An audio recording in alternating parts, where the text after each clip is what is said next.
向着周一新安排一番，白小纯就没再理会那2家店铺，而是满怀期待地回到了铺子里，兴致勃勃了半晌，才感慨起来：以后遇到一些老家伙，不能小看啊！果然是经越多，就越是睿智。比如我，要不是经了星空道集宗的那些事情，如今岂能想到这个办法？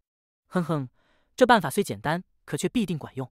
白小纯嘿嘿一笑，他的计划就是把当初星空道集宗的那什么什么会用在自己身上的损招，在这里上演一遍。白小纯至今还记得，当初那什么天空会很是歹毒，利用了自己的屁股丹，更是让自己灰头土脸，同时将那原本能代替灵石的丹药生生的废了。这2个炼魂大师既然非要来刁难我，那么就怪不得我心狠手辣了。白小纯深吸口气，盘膝打坐时，头颅向后靠了靠，使得门外的阳光落在自己的面前，而自身则是藏在了黑暗中。这么一个动作，顿时就让白小纯觉得自己现在这个样子很符合枭雄的感觉。至于周一星那里，拿着白小纯给他的大量的魂药，在第2天就开始动作了。他并没有自己出面，而是将巨鬼城的手下招来不少，分散下去，直奔司马涛以及孙一凡的店铺去了后，装扮成客人去购买上品魂药。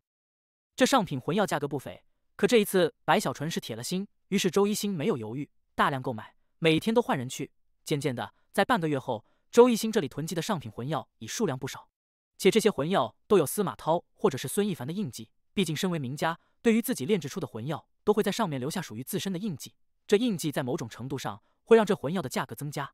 除了上品魂药外，还有中品魂药，只要是有这2位大师印记，周一星都全部买走。随着累积越来越多，终于在又过去了数日后，白小纯当日给他的那些冤魂已经都用完了。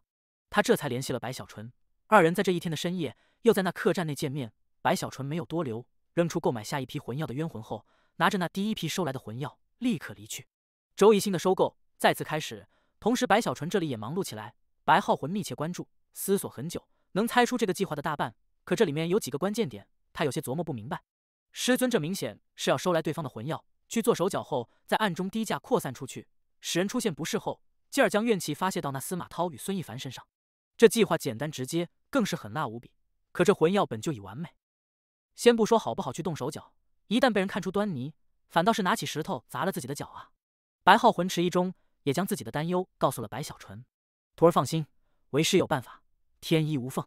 白小纯听完，得意的抬起头，去了内屋，取出周一星收来的魂药后，观察一番，看出这些魂药不愧是名家炼制，魂力稳定，更是饱满。没办法，你们先来招惹我。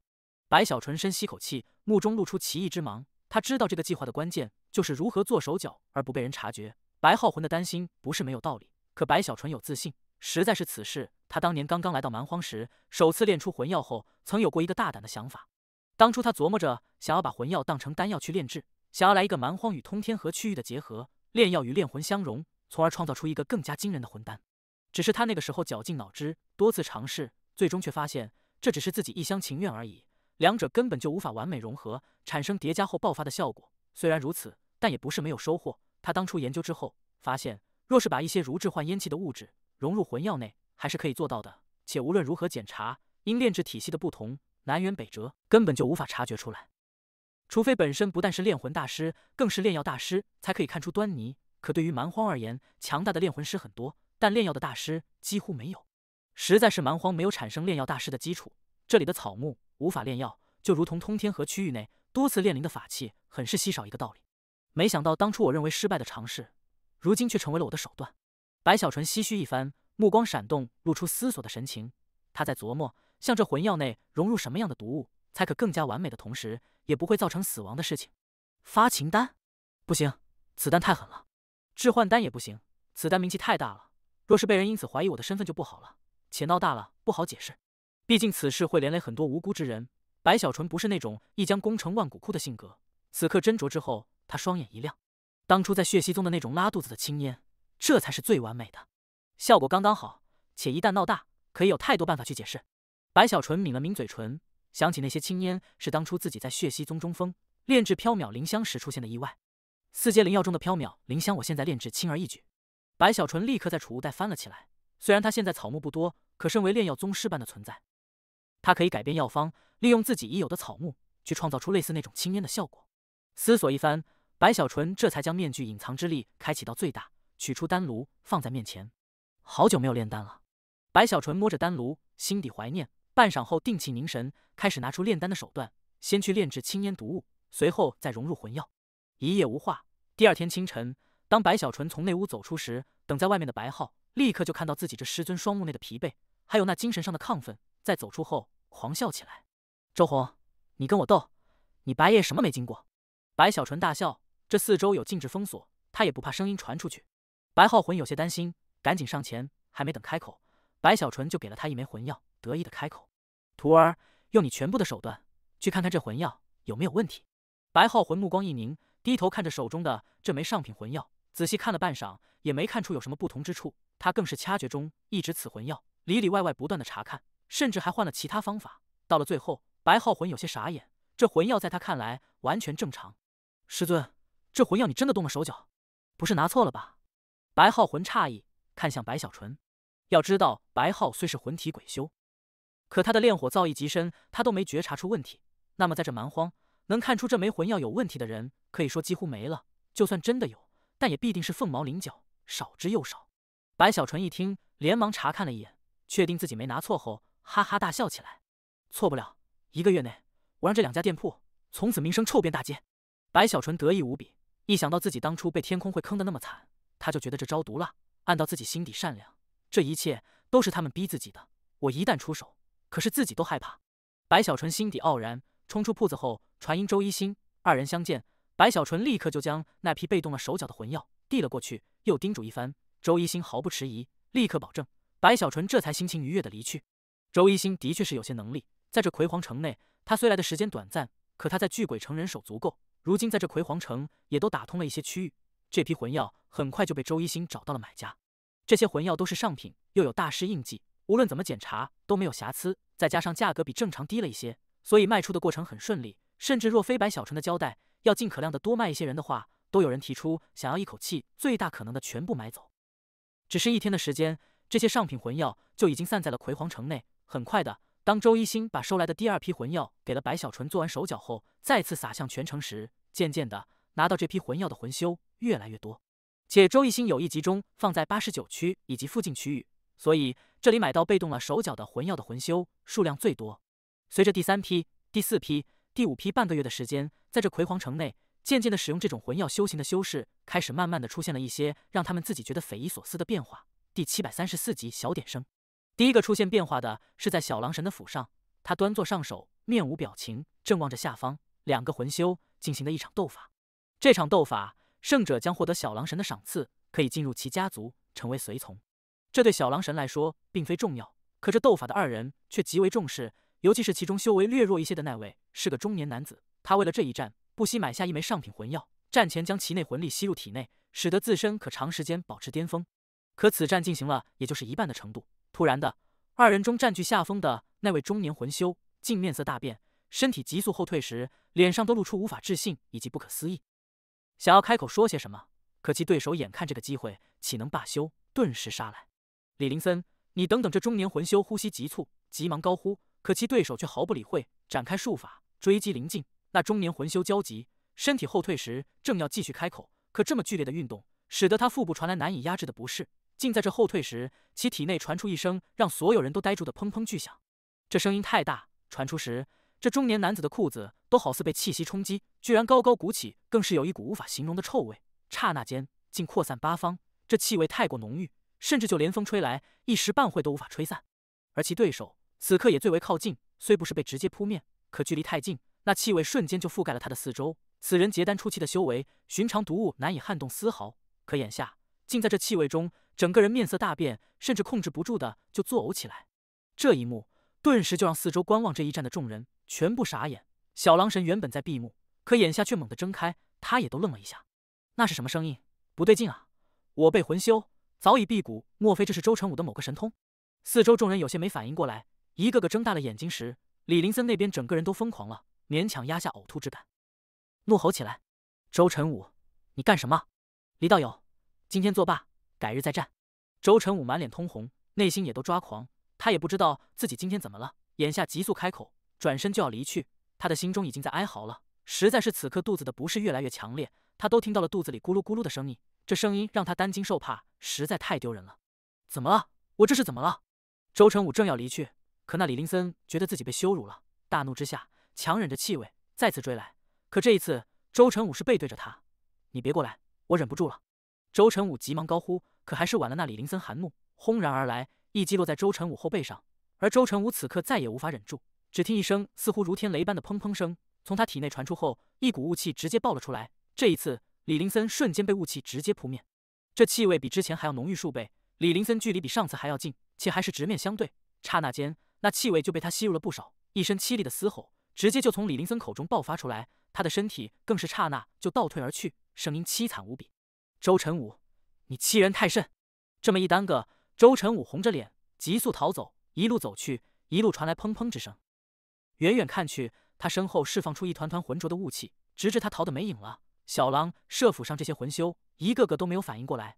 好半晌之后，当那雾气都飘到了他们这里，众人这才无法置信地嚷嚷起来：“那是屁！这一定是周成武故意的！”顿时，众人全部乱了起来，小狼神也都恶心不已，更有怒意升起。可这里只是第一起事件发生之地，也就是一炷香后，在葵黄城内出现了第二起、第三起、第四起，尤其是这第四起更是惊人，是在87区的闹市中，一个模样秀美的女修被几个男修簇拥，一个个正笑谈甚欢时，忽然的，那女子面色一变，体内传出砰的一声巨响。什么声音？她四周那几个男修一愣，下意识的开口后，顿时就闻到了一股无法形容的气味，全部都神色大变的瞬间，那女修也呆住了，可体内却无法控制的再次传出阵阵砰砰巨响，这声音如同敲鼓，不断的从她那里传出后，四周众人立刻就睁大了眼，全部目瞪口呆后，那女修更是花容色变，尖叫起来，恼羞的想要阻止，可越是阻止就越是严重。砰砰砰砰，大片大片的浑浊雾气瞬间就爆发开来，在这闹市中顿时扩散。一时之间，无数人惊呼，急速避开，大乱起来。类似的一幕不但在这87区发生，在88区、86区、85区全部都出现了，尤其是89区，更是出现这变故的人数最多。很快的就形成了动乱，那一声声砰砰之音，伴随着浑浊雾气的出现，浓郁无比，覆盖八方，但凡闻过的都会狂吐，甚至沾染到了身上，也都很难清散。甚至距离很远，都可以看到一团团浑浊的雾笼罩在城区中，很是惊人。而这还不是最夸张的，让那些所有肚子不适的魂修抓狂的是，他们在排出这臭气后，竟全部开始了腹泻。若是恰好自己独处，那算是运气不错，可还是有不少人处于人群中。于是，当这一幕出现后，一声声凄厉的尖叫以及疯狂混乱的嘶吼，在这89区以及附近所有区顿时爆发。这到底是怎么了？莫非是嫡袭？这不对劲！是谁？是谁干的？我要杀了你！这些人中还有一些在葵黄城内也有名声，如今在这凄惨下，一个个怒火中烧，咆哮不断。白小纯也立刻就听说了此事，甚至他亲眼看到有一个魂修在自己的铺子外就上演了一场臭气熏天的一幕。看着那扩散开来的浑浊雾气，看着四周人的骇然倒退，白小纯也都睁大了眼。一旁的白浩魂更是懵了，不对啊，我家在里面的烟气应该是腹泻啊，怎么会放屁？白小纯有些紧张，赶紧退后，不敢去沾染那些臭气。内心忐忑时，他忽然睁大了眼，竟看到在外面此刻居然出现了第二个传出那砰砰之声的魂修。很快的，第三个、第四个，不到一炷香的时间，仅仅是他铺子所在的街头上，就有7、8人都出现了这种变故，使得那浑浊的雾气瞬间就覆盖八方，四周众人纷纷惊呼，场面瞬间乱成一片。就连那隔壁的司马涛以及孙一凡也都对这变化心惊，亲自走出查看。当看到那雾气居然无法挥散，而是不断的扩张时，他二人也都惊疑不定了。师尊，我看此人手中拿着上品魂药，莫非白浩魂有种不妙之感？看了看门外那些愤怒到抓狂的人，又看了看白小纯，小点声！白小纯急了，赶紧开口，跑出去把大门关上，也在发愁。难道我许久不炼药，有些生疏了？应该是腹泻啊，怎么会放屁？起这臭气也太夸张了。白小纯抓了把头发，有些郁闷，不由得想到了自己当初炼药时总是出现的那些意外。这次我真的不是故意的，我没想要引起这么大的状况啊。白小纯内心惴惴，顺着门缝看着外面那还在扩张的浑浊臭气，看着里面有几个魂修似闪躲不及，一个个被熏得整个人似都要晕了的一幕幕后，白小纯也都被吓到了。这臭雾竟有如此威力，无视修士的修为，白小纯有些胆战。第735集，都给我住手！这场变故越来越猛烈，实在是周一星的魂药卖得太成功了，连续数批的卖出，使得中招之人数量不少。不过好在他当初按照白小纯的要求，重点是放在89区的周边，其他区域虽也有这样的事情发生，可毕竟疏散，难以成灾。只是这89区以及其附近区域却是因过于密集，于是这浑浊的雾气差不多都连在了一起。远远看去，如同黑云降临世间，让人触目惊心。这一切也让周一星心惊不已，赶紧按照计划，让所有参与这计划之人急速撤离，自己也是乔装改变之后躲了起来。不过他没有忘记这计划的最后一步，于是在这躲藏中，他狠狠一咬牙，竟也拿出一枚做了手脚的上品魂药，亲自吸入体内，更是加速运转，使得他自己亲身体验了一把那体内爆出砰砰之声的惊后，他面色苍白，扯着嗓子发出嘶吼：“是魂药，是这该死的上品魂药！我就是吸收了此魂药，才出现的这种变故。该死的，这魂药上有司马涛的印记！”他话语一出，立刻就让四周那些本就怒意燃烧的魂修顿时一惊，但却迟疑起来。只是他们的迟疑没有过去多久，很快的就有人陆续的察觉到了自身出问题的原因，于是也都怒吼起来，似要把自己的委屈宣泄而出。是上品魂药，我之前吸收了有孙一凡印记的魂药，就出现了这样的变故。是他，没错，我也是吸收了上品魂药，是司马涛的印记，我也是如此。这样的声音此起彼伏，在这数个区域内不断的回荡后，越来越多的被害者都发出同样的怒吼，他们此刻的愤怒与耻辱羞恼已经到了极致，而被他们牵连之人更是众多。此刻所有人的怒意都爆发了，纷纷行动去寻找当初卖给他们上品魂药之人。可周一星早就安排好了，任凭他们如何寻找，也都没找到后，自然而然的就把注意力放在了司马涛以及孙一凡身上。实在是这魂药上的印记就是最好的目标。去找司马涛，他炼的这魂药根本就是残次品，此人沽名钓誉，根本就是欺世盗名之辈。还有那孙一凡，这是他的魂药，他身为炼魂大师，竟敢如此欺骗我等！找他们去！众人怒火腾腾。此刻随着各个区域的嘶吼，一群人纷纷杀向89区。很快的，白小纯所在的街头四周就从八方涌来无数魂修，这里面的受害者只是小部分，大多数都是被连累之人。义愤填膺下，怒意急需释放，杀向司马涛以及孙一凡的店铺。整个89区彻底大乱，那无数人的涌来，他们的怒火惊天动地。白小纯身为幕后之人，看到这一切后也都心惊胆战。他可是知道引来众怒是很难化解的，这一点他之前惊了好几次。这是你们逼我的，我也没办法。白小纯紧张的喃喃低语，撅着屁股趴在门缝处，紧张的看向外面，不时的还扇几下，不扇的话，那雾气会顺着门缝钻进来。白浩魂眼看着一切，长叹一声，对于自己这个不靠谱的师尊，他再次感受到了什么叫做无力感，甚至觉得师尊这里怎么看都不像是一个元婴强者，可偏偏这样的白小纯却让他感觉很真实，不是那种高高在上，而是与自己一样，使得他这里虽苦笑，可却不由自主的更为亲切。就在白浩魂感叹白小纯那里紧张的偷偷观望时，外面怒吼渐渐越来越强烈，轰鸣中可以看到雾气内数不清的身影，一个个正直奔此地而来。在这冲来的过程中，他们更是不断的展开神通术法，想要驱散四周的雾气。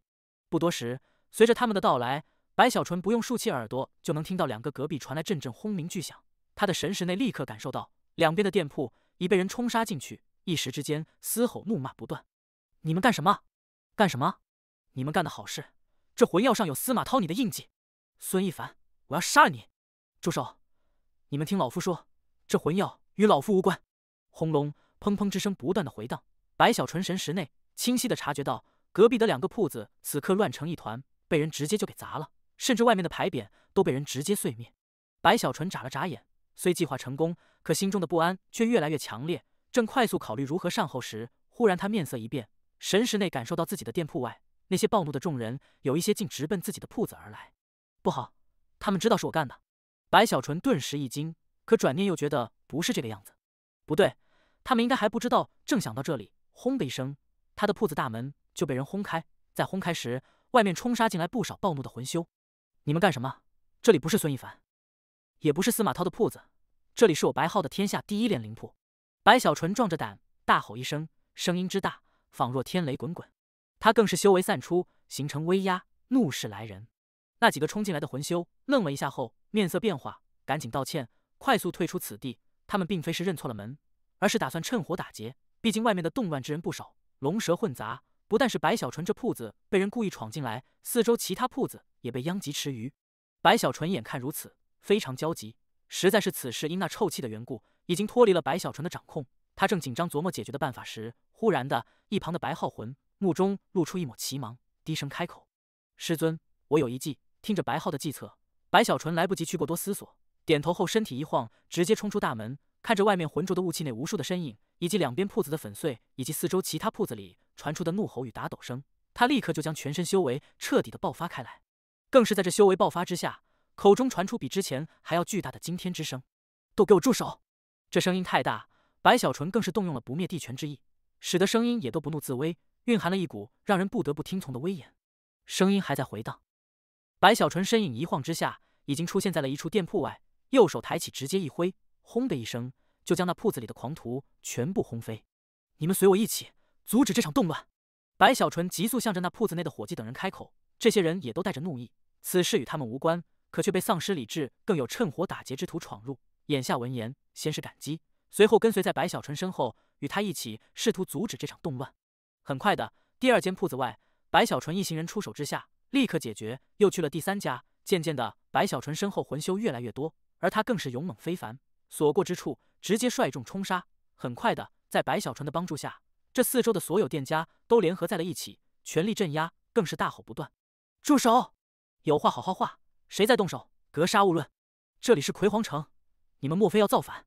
当这些店家联合在一起，以白小纯为首，全面镇压之后，虽他们的人数与这四周暴怒的魂修相比还是很少，可他们毕竟是站在道理上，而白小纯太过强悍，如此一来，渐渐就使得那些来临的魂修也都慢慢冷静下来。这场动乱至此终于被克制住。眼看在白小纯的出手下，一切被控制住，四周那些店铺的店家一个个在看向白小纯时都露出感激之情，有些更是自责自己以前对着白浩有很多误会，如今危机关头才知其大义之处，纷纷目中露出尊敬。无论是谁能在这个时候挺身而出，更是成功镇压动乱，都会被人敬重。第736集控制节奏，只是这动乱眼下虽被压下，可那些魂修岂能这么轻易就离开？一个个都死死地盯着白小纯，余光不时锁定司马涛与孙一凡的铺子，若非白小纯在，他们必定还要冲杀进去。大家听我说，我白浩保证，今天必定给你们一个交代。白小纯有些紧张，心虚之下猛地深吸口气，大声说道：“白道友，今日之事错不在我们，也不是你们，而是那司马涛与孙一凡。没错，他二人太无耻，竟炼制假的魂药给我们，使得我等难堪不已，此仇必须要报。白道友，你既然出面，好，我们听你的，你来帮我们解决。”此地聚集的魂修纷纷开口，他们也知道这场动乱虽规模不是特别大，可这里毕竟是魁皇城，怕是护城的侍卫很快就要来了，所以此刻哪怕对司马涛与孙一凡咬牙切齿，可还是忍了下来。实际上他们此刻冷静后也在迟疑，为何到了现在魁皇城的侍卫都还没有到来？要知道每个区都有大量的侍卫负责魁皇城内的安全，可眼下他们却没来。大家放心，此事我白浩以及身后的这些道友必定给你们一个交代。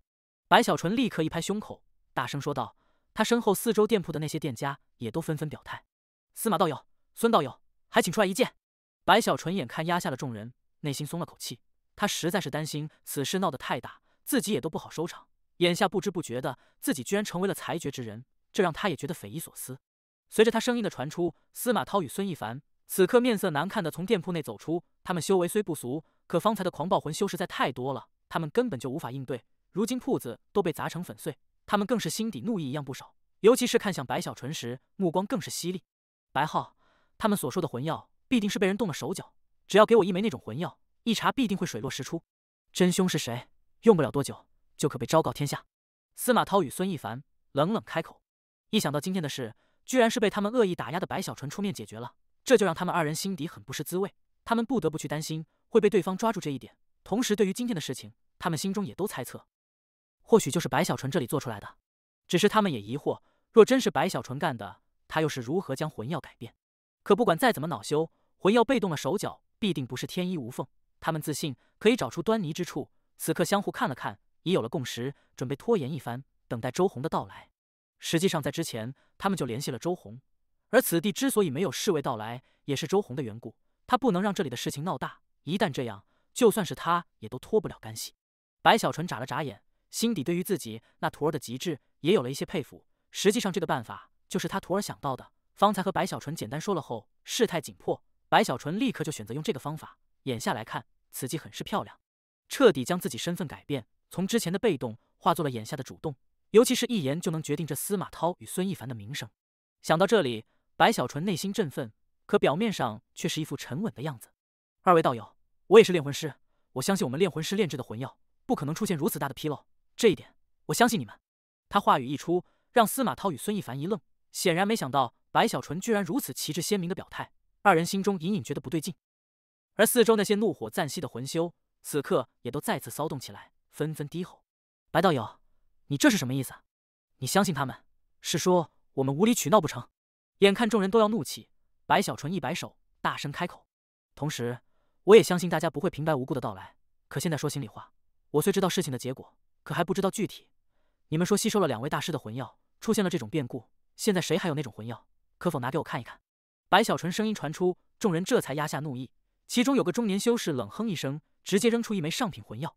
白小纯一把接住后，拿在手中装模作样的看了半晌，面色渐渐变化，到了最后更是难看起来。抬头时，他看向司马涛与孙一凡：“二位，白某在炼魂上属于后辈，才疏学浅，经验可能有些不足。这枚魂药上，我看不出有什么被人动了手脚的地方。”白小纯说着，将这魂药递给了司马涛。司马涛内心冷哼，一把接过。此番事情发生的突然，他之前只是听了事情的起因，可却没来得及让人去弄来1枚查看，直至眼下才算摸到。拿到魂药后，司马涛眼神明亮，仔细的观察，可慢慢的他就睁大了眼，内心更是咯噔一声，甚至掐诀动用修为去查看，里里外外看了许久，也都没查出这魂药有什么问题，这就让他额头冒汗了。而他很确定，这魂药的确是自己炼制的，可任凭他如何查看，也都找不出被动了手脚的痕迹，这就让他喘息加重，心绪无法平静。尤其是想到此事的后果，就让他这里内心大感不妙。一旁的孙一凡着急，眼看司马涛面如死灰，他赶紧上前拿过魂药后，也用自己的办法去查找破绽。可很快的，他的面色一样苍白，甚至还带着无法置信。不可能，这魂药的确是司马涛炼制的，可没有问题啊，魂力饱满不说，更是极为稳定。莫非这是1枚真的魂药？是他们故意拿出来瞒天过海？孙一凡想到这里，刚要开口，白小纯已经说话了：“诸位道友，这魂药我看不出问题，找不出假的地方，可我怀疑它本就是真的，此事需要实验一下才可。”他话语一出，孙一凡也立刻开口：“没错，这魂药应该是真的。”司马涛也目光一凝，他不相信有人可以在魂药上动了手脚后，让自己也都查看不出丝毫问题。若真有人能做到，那也必然是地品炼魂师。可若真有地品炼魂师来对付自己，又何必如此麻烦？只要一开口，就可让自己灰溜溜的滚出葵黄城了。想到这里，他再次看了眼魂药后，一指身边自家店铺的伙计，这伙计是他从九幽城带来的，很是信任。“你来吸收。”那伙计迟疑了一下，当着众人的面上前接过魂药，深吸口气后，闭目打坐，开始吸收魂药内的魂力。众目睽睽，他也做不得假。此刻所有目光都凝聚过去，等待结果。不多时，这伙计睁开眼，手中的魂药慢慢消失。他站起身，看起来似一切如常。司马涛松了口气，正要开口时，忽然的，那伙计面色大变，体内在这一瞬直接就传出了砰砰巨响，那浑浊的雾气刹那就散了出来。这一幕顿时就让四周那些深有体会的魂修立刻就纷纷压制不住的咆哮起来。果然是魂药的问题。司马涛，你还想说什么？孙一凡，你们2个欺人太甚！不可能，不可能啊！我都查过了，没问题才是。司马涛面色惨白，身体踉跄后退，内心狂震，可却百口莫辩。孙一凡也都整个人颤抖起来，他知道完了，这一次自己与司马涛彻底栽了。那魂药居然真的有问题。眼看众人如此，白小纯摇头，沉默不语，似无话可说的样子。他身后其他店铺的店家也都一个个叹息起来。既然已经证明，今天司马涛、孙一凡，你们必须给我们一个交代，给我们交代，否则的话，就算是闹到葵黄那里，我们也誓不罢休。大家将此事传出去，让这蛮荒的人都知道，这司马涛与孙一凡的魂药害人无比。四周怒吼不断回荡，骚动更大。司马涛与孙一凡额头流下大量汗水，正焦急时，忽然的，远处有一个阴沉的声音蓦然传来，回荡八方。周某来给大家一个交代。第737集，好人做到底。随着声音的出现，远处有一道长虹破空而来，正是九幽城世子周红。他并非独自到来，在他身后还跟着数十个家臣般的魂修，甚至还有数百穿着黑色铠甲之修。这些穿着黑甲的魂修，一个个都面无表情，到来后没有理会众人，而是快速散开，各自掐诀之下，竟组成了一个阵法。这阵法刚一运转，就传出惊人波动，形成了一股巨大的吸力，使得此地的那些浑浊雾气被快速的吸走。眼看雾气肉眼可见的消散，此地的那些魂修们也都内心一惊，略有平静后，更是认出了来临之人的身份。九幽城世子是周红。实际上，周红在这件事出现后就已经紧张了。发生在葵黄城的事情，哪怕是小事，也都可能被无限的放大。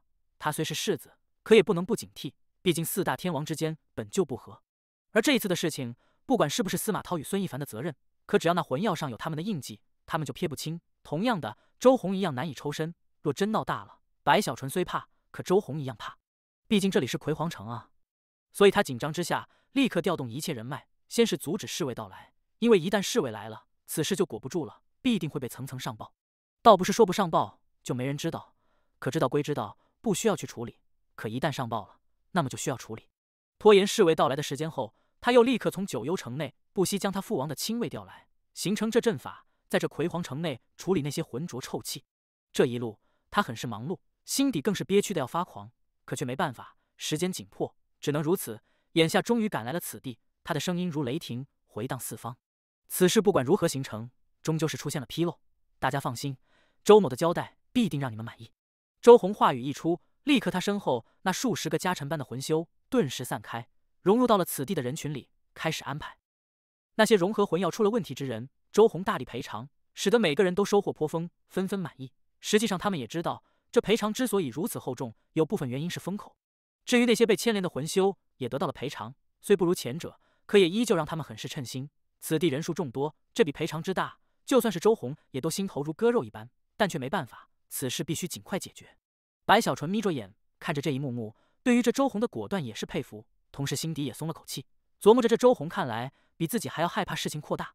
眼看那些拿到了赔偿之人都满意了，白小纯眼珠一转，干咳一声，用让自己身后那些店铺的店家能听到的声音喃喃低语：“我们的铺子也损失了呀。”他话语一出，那些店铺的店家本就在心里嘀咕，此刻纷纷也说了出来。周红在不远处听得心头如滴血，更是恨得牙根痒痒。他深吸口气，努力让自己平静下来，尽管憋屈，可还是咬牙一挥手，立刻就有人到了白小纯众人身边，谈论赔偿的问题，然后将一个储物袋极不情愿地放在了白小纯的手上。不多时，包括白小纯在内，大家都满意了。白小纯实际上心底还是对众人有些内疚的。此刻借花献佛，索性将自己得到的那份也豪爽地分给那些受害者，顿时白小纯这里的声望再次提高不少。看着此地众人脸上的笑容，周红心脏都抽抽的疼。他只觉得这一次自己要算计白小纯，可却没想到还没成功就损失如此巨大。好在事情解决了，周红只能安慰自己，刚要开口向着四周众人说些什么，可却看到那些拿到了赔偿的魂修竟都飞到白小纯面前，向其抱拳一拜。多谢白大师之前仗义直言。白大师，你是好人。白浩道友，今日之事，在下欠你一个人情。这些人对于白小纯这里是感激的，此刻纷纷抱拳，准备离去。不但是他们如此，白小纯身后那些店铺的店家也是向着白小纯抱拳，感激一番。如此一来，白小纯也感动不已，直接开口：以后此地在场之人来他店铺，一律打折。这番话语使得众人皆喜悦，看向白小纯时好感更多了。周红眼看自己付出了如此代价，赔偿了所有人，可却没人来感谢自己，反倒去感谢白小纯，更是让白小纯那里借机聚拢了人气。这就让他脑海嗡的一下，险些要控制不住自己的情绪。实在是他对白小纯这里算是仇恨刻骨，可他只能去死死的压制。不想一波未平，一波又起。半晌之后，随着众人离去，随着雾气消散，这场动乱才算是解决。白小纯站在那里看了会热闹，这才带着收获的无数感激，背着手得意的回到了铺子内。对于自己那徒儿出的计策，白小纯觉得太厉害了，这招真是绝啊，太漂亮了。白小纯哈哈一笑，赞赏的看向白浩魂。白浩魂有些不好意思，心头也有些温暖。对他来说，蛮荒已经没有其他亲人了，师尊是自己唯一的亲人，师尊满意，他就很开心了。白小纯大肆的夸奖一番，这才重新回到了内屋，坐在那里，觉得自己这一次没吃亏，收获还不小。于是美滋滋的拿出17色火的配方，再次研究起来。时间流逝，很快过去了3天。这3天里，周红还在处理善后的事情，上下打点，焦头烂额，总算是彻底化解，不再被追究。直至第3天夜里，他带着疲惫，将司马涛与孙一凡叫来，3人坐在一间密室内，面色都很阴沉。找出问题了吗？是不是那白浩干的？周红咬牙开口。司马涛与孙一凡沉默，半晌之后，司马涛硬着头皮，苦涩说道：“我们2人用了很多方法，甚至还请了一些同道之人帮助，也都没有在那魂药上找出丝毫被动了手脚的痕迹。”没有找到痕迹？那这魂药是怎么回事？难道真的是你们干出来的？周红怒道，言辞很不客气。若是换了其他时候，他这么对2人说话，司马涛必定不悦，更是会呵斥。毕竟他不是9幽王的家臣，而是9幽城司马家的大长老。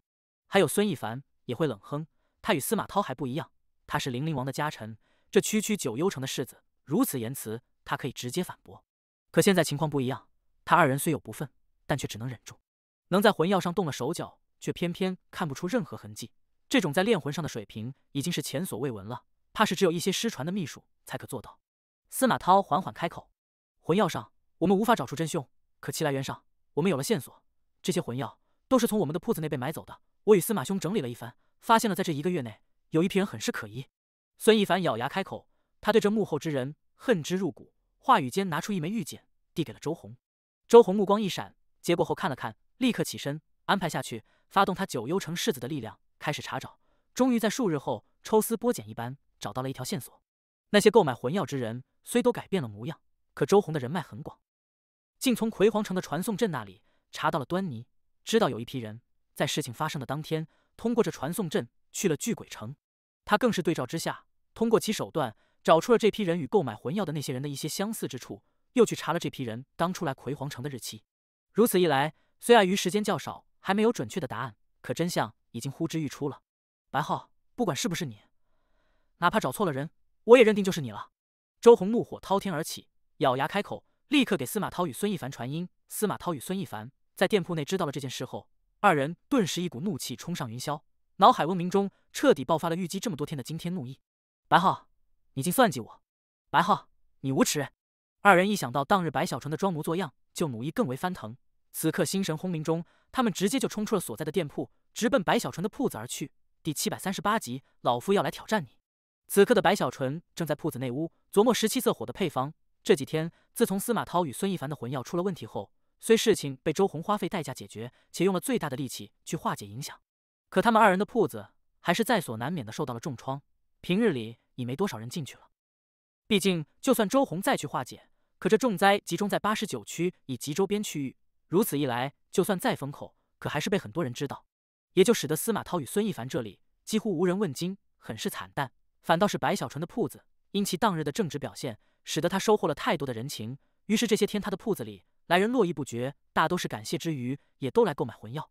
甚至于这4周的其他铺子的店家，也都感慨当日白小纯的相助。于是，在各自的铺子里，但凡是遇到有炼灵需求的魂修，都会推荐其去白小纯的炼灵铺。这么一来，白小纯这里的生意自然更加红火，甚至都超越了当初豪赌之后的那段时期。白浩魂也忙碌起来，白小纯心满意足，越发觉得自己当初那个手段很是无敌。当然，这里面白浩的计策也起了大用。带着满足与惬意，白小纯研究这17色火也都顺利了好多。且经过累积在一起几个月的琢磨，白小纯已经对于17色火更为了解。如今只差2个关键点，一旦他琢磨透彻，就可以着手去正式的实践炼制了。眼下他盘膝中眉飞色舞，隐隐的他脑海里已经抓住了第一个关键点的问题所在，脑袋思路清晰，正要抽丝剥茧般的去一鼓作气的将这第一个关键点解决。可就在这时，忽然的，在那屋外的白浩魂传来一声惊呼。在这惊呼传出的瞬间，有2声轰鸣巨响，蓦然间陆续传来。这声音很大，似平地2声雷接连炸开，更是让八方震动。白小纯的这铺子也都震颤了几下，有不少地方更是出现了裂缝，似要坍塌。这一切吓了白小纯一跳，更是将其脑海里好不容易抓住的思绪直接就打断了。他心头顿时就升起了一股邪火，猛地起身，正要冲出时，忽然的，外面传来司马涛与孙一凡的怒吼：“白浩，给我滚出来！白浩，你卑鄙无耻！那魂药是你做的手脚，居然污蔑我们！今天老夫和你没完！”这怒吼声音极大，不但震得白小纯的铺子有些摇晃，更是传了出去，回荡4周时，被外面的行人以及其他铺子之人都听到。这些人在听到这2句话后，都愣了一下。白浩动的手脚，他的确是有动机，不过这是不可能吧？众人都迟疑起来，立刻关注的看了过去。白小纯此刻带着邪火，怒气翻腾，刚要冲出内屋，听到了这句话后，他心脏猛地一跳，有些心虚，可却来不及多想，白浩魂还在外面，他不能退缩，此刻瞬间掠出。在冲出内屋的刹那，他就看到自己的铺子一片狼藉，好在白浩魂躲避开来，没有被波及，只是这铺子凝聚了白小纯的不少心血，此刻眼看被人砸了，那种被人打到家里的感觉，让他的怒火就腾的一下不受控制，直接爆发。司马涛、孙一凡，你们恩将仇报，自己名声没了，就来拉我下水，你们才卑鄙！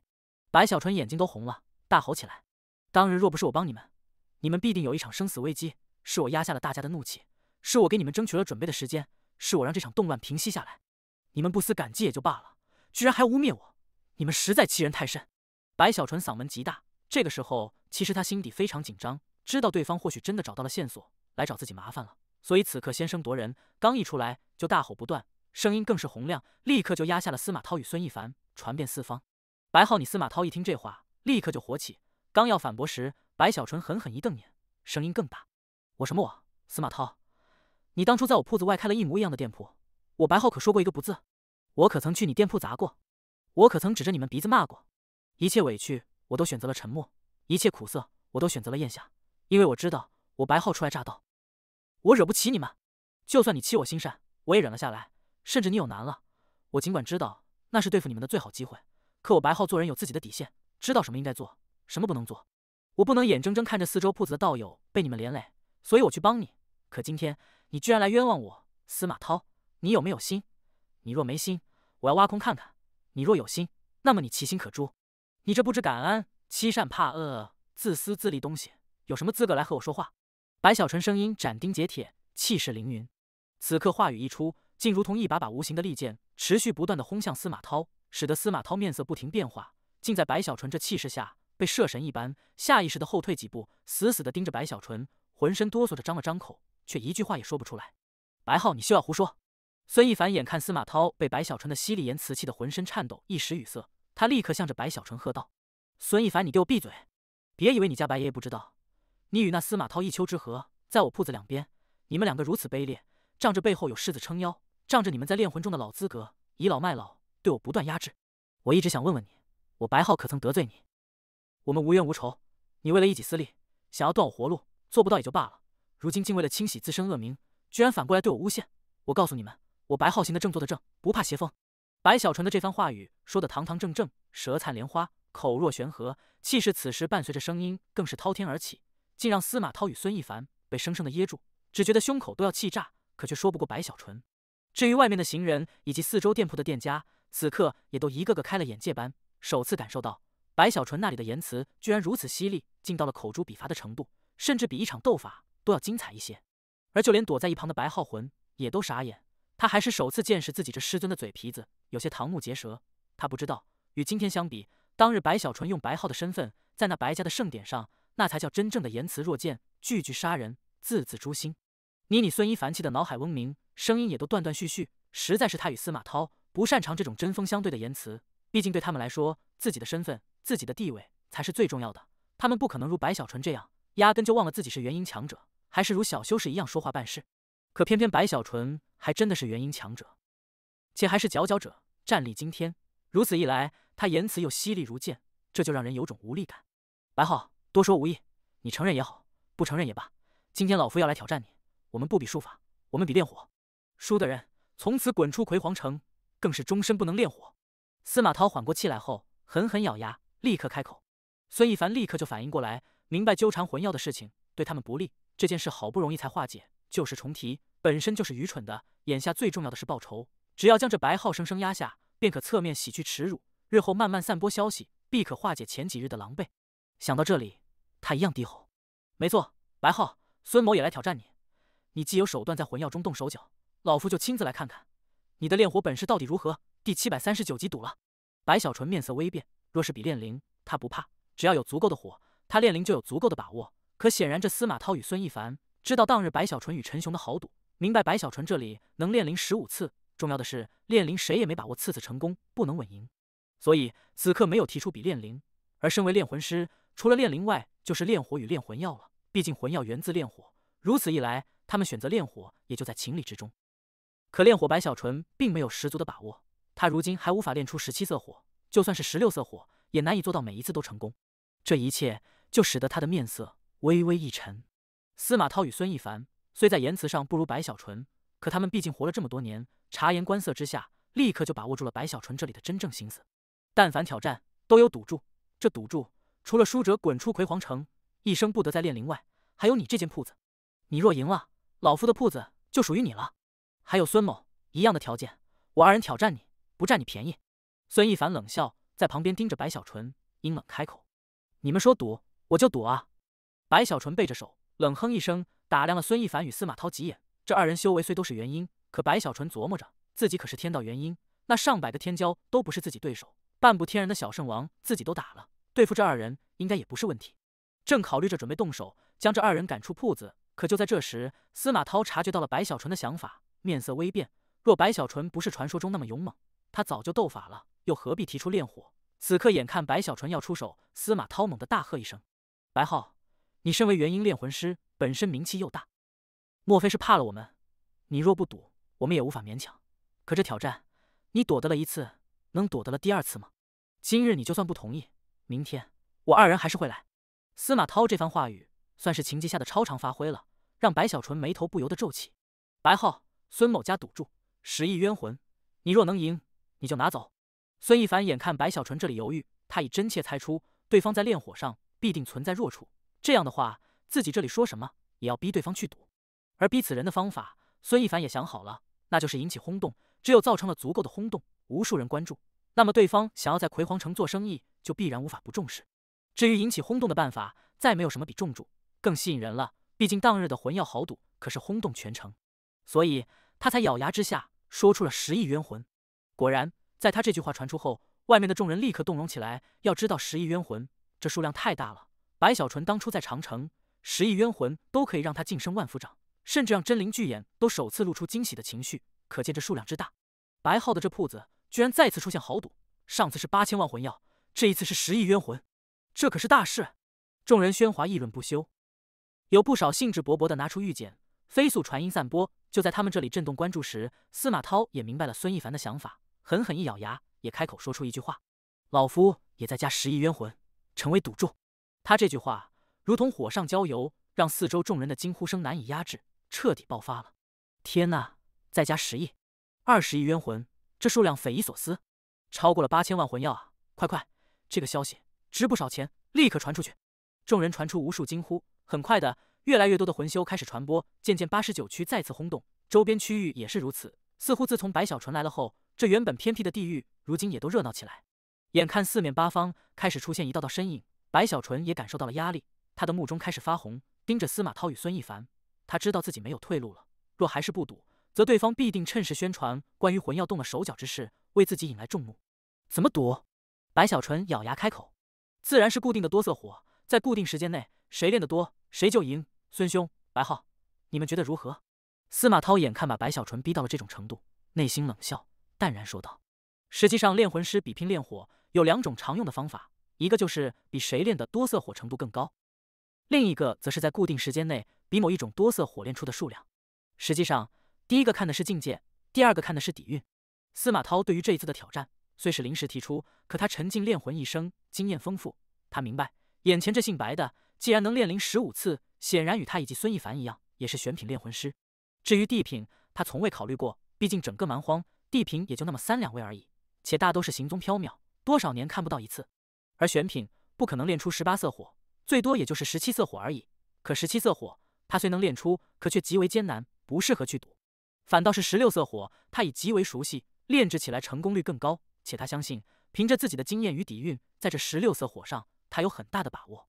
孙一凡也有着一样的想法，闻言内心冷笑，点了点头，淡淡开口：“就比16色火吧，我们3人一起炼火，从1色火开始，谁第一个炼出3份16色火，谁就取胜。”好，这样也简单直接，更是公平，也让外面的诸位道友帮我们3人做个见证。司马涛哈哈一笑，直接坐实了这一次比试的方式，看似问了白小纯，可实际上他们2人你一言我一语，已掌握了主动。偏偏此事就算是外面的众人也都说不出什么，毕竟这种赌约的方式的确如司马涛所说，看起来公平，可实际上这比的就是底蕴。而司马涛与孙一凡成名多年，自然底蕴深厚，可白小纯这里却是后辈莫学，在这底蕴上不被人看好。白小纯听到这个赌约后，也是内心一个机灵，暗道不妙。15色火还好一些，他可以做到10次成功10次，可这16色火虽经过白浩的大力改良，可他毕竟炼出没多久，如今只能做到3次成功1次，且他在炼火上很少与外人沟通。而白浩虽有资质，可一样没接触过选品炼魂师，所以对于16色火，其他人的成功率并不知晓具体。毕竟这件事情，就算是对炼魂师本人来说，也是自身的秘密，岂能轻易被人知晓？若是换了其他人在这里，要么就低头憋屈的不敢去赌，要么就是咬牙冲动去赌。可白小纯眨了眨眼后，看着孙一凡与司马涛，脸上扬怒，大声开口：“此赌不公平！那16色火，我最多也就是5次成功1次，怎么躲啊？他话语一出，四周众人一愣。他们之中大多数对于16色火的成功率都是道听途说，不知晓具体，可也有少数的人知道一些真相。5次里就有1次成功，这有些夸张了。16色火这种高层次的火团成功率极低，除非是地品，否则的话选品炼制，因人而异，但最多也就是这样了。在这众人议论时，司马涛却大笑起来，目中的嘲讽极为明显。白浩，你好大的口气！实话告诉你吧，这16色火，老夫也最多是8次成功1次而已。孙兄比我造诣深厚一些，可最多也就是7次成功1次。你若真能5次成功1次，大可以放心，这一次你赢定了。孙一凡带着不屑傲然说道，内心冷笑，觉得这白浩说起大话来一本正经，当我们是吓大的。赌了！白小纯眼睛一亮，他不信司马涛与孙一凡之前的话语，他主要是想要听听外面的人怎么说。如今得到了满意的答案后，他立刻就一摆手，意气风发。第740集势均力敌，眼看白小纯这么一副样子，孙一凡与司马涛内心有些迟疑，二人相互看了看后，虽觉得这白小纯明显是故作轻松，可还是多了一些警惕。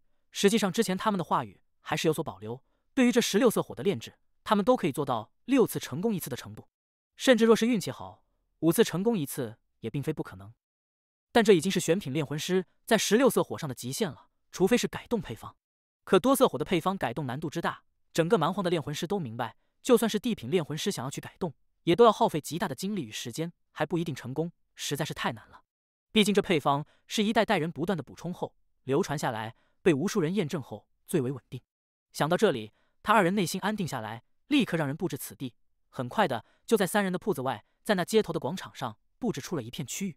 这片区域不小，足够3人同时炼火。且经过这么一耽搁，此事也都发酵之下，被更多的魂修知晓。如今四面八方来临之人络绎不绝，已经将这里3层外3层全部包围，甚至天空上还有不少，密密麻麻足有10多万人。更远处还可以看到一道道长虹呼啸而来，甚至此事都惊动了葵黄城的侍卫，来了数百，环绕四周，有他们在，使得此地虽有骚乱，可却不会出大乱子。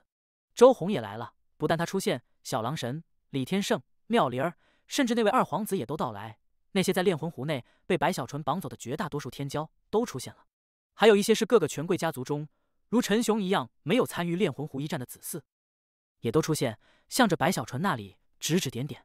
如此一来，这场比试的规格与关注度立刻就上涨了不少，人数不但更多了，甚至因这些天骄的出现，也使得无数人内心振奋不已。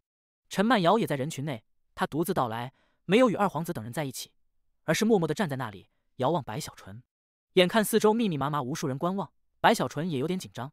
他虽在16色火上3次能成功1次，可还是觉得不是很稳妥，但却没有办法。若是比15色火多好啊！白小纯有些局促不安，可现在也只能硬着头皮去比了，心底祈祷那司马涛与孙一凡最好实在一些，真的是7、8次成功1次。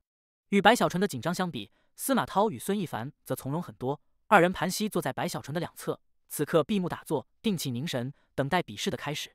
很快的，四周的议论声慢慢平静下来。不多时，周红的身影出现在半空中，他低头看向下方，目光落在白小纯身上时，有寒芒一闪，但却很快敛去。司马大师与孙大师邀请小王主持这一次的炼火之比，小王荣幸之至。不多说了，比试开始。随着周红高亢激昂的声音响彻此间，四周众人立刻目光瞬间凝聚在了中心区域的白小纯3人身上。在他们看去的刹那，司马涛与孙一凡倏地睁开双眼，二人没有半点迟疑，表情从容，双手掐诀之下，立刻从他们的储物袋就各自出现了数座魂塔，轻轻一指，顿时就有大量冤魂扩散开来。没有一丝一毫的耽搁，他们就立刻开始炼火，无中生有，先炼1色火。这比试的规则细节是最终炼制出16色火。这二人手法极为娴熟，选品炼魂师的底蕴完全显露出来，尤其是他们二人之前名望有损，此刻知晓这一次的打赌是他们重振声名的关键，于是没有半点隐藏，动作迅速，全力以赴。也就是几个呼吸的时间，他们二人的手掌随着握住再次张开时，各自都出现了1色火，速度不相上下。而白小纯那里也是在周红话语落下的刹那就取出了魂塔，开始炼制。在这速度上，竟也丝毫不弱于孙一凡与司马二人，3人几乎同时炼出1色火。这一幕立刻让四周众人大开眼界，纷纷动容。